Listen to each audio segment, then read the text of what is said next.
Oil prices are on the decline again, with WTI coming under pressure, dipping back below $20 a barrel, where it traded late on last month before the oil production deal that was agreed by OPEC and its allies over the course of the weekend. Now, the deal itself was the largest deal ever agreed, coming in just shy of 10 million barrels a day.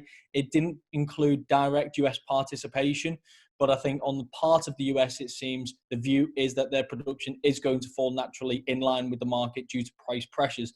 So there is kind of an indirect participation here, but needless to say, the markets were not blown away by the announcement of this deal.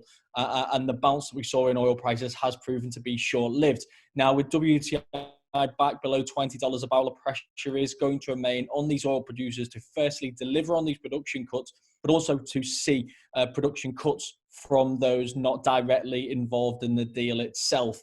And I think that's where the next few weeks is going to be key. Now, already, for example, in the US, we have seen production fall from around 13.1 million barrels a day down to 12.4 million barrels a day naturally over the course of the last couple of weeks. So it's this kind of input which I think the US views itself as having. And if we look at the trend and trend also with the oil rig numbers, we have seen a sharp decline here. So you could expect we'll probably see further declines in US production over the next couple of weeks. And the amount of decline that we do see will probably feed into what kind of movements we see in oil prices and whether further meetings are going to be necessary in order to try and support oil prices, support these industries, and importantly, employment in these various countries. We can see that Donald Trump has taken this very seriously up until now. He knows how important this industry is in an election year. But as I say, prices continue to be under pressure. So the question remains as to how far these can fall. The next level of support below $20 is not too far below, around $18 a barrel. Now, of course, that is still a 10% decline, but at these levels, large percentage declines is still relatively small in absolute terms. But I think there is a view in the market that unless we start to see these production cuts come into force, unless we start to see balance coming back into the market, then prices could fall still significantly further from here, even to $15, maybe even $10 a barrel, taking us to multi-decade lows in terms of oil prices. So the numbers that we see on things like inventory data, on oil rigs, on US production, OPEC production, all of these things over the coming weeks is going to be crucial in determining just how far these oil prices are going to decline and whether a further meeting is going to be necessary. The other thing that's weighing on oil prices today is the fact that we are seeing an overall downturn in sentiment.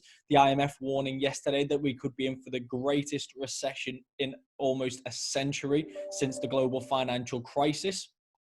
Now, this is, of course, quite a stark warning, but I think it does highlight it really does reference primarily that second quarter figure, which is expected to be extremely sharp. The OBR in the UK also warning about a severe recession, a 35% decline in output they are forecasting for this second quarter. And even this is only taking into consideration the lockdown efforts we are seeing. If we continue to see a prolonged lockdown, then this could be far more severe again. And I think if we see that way on sentiment, if we see it way on risk markets, then I think oil could suffer as well. Of course, oil demand is directly linked to how the economy performs. So more downbeat economic data combined with insufficient supply cuts, I think is going to continue to be a weight around the shoulders of oil prices.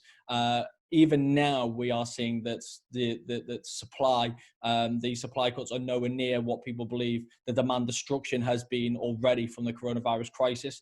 And therefore, again, to stress, the next few weeks will be pivotal, and it seems like downside pressures on oil are going to continue at least in the near term until we start to see evidence that these production cuts are working.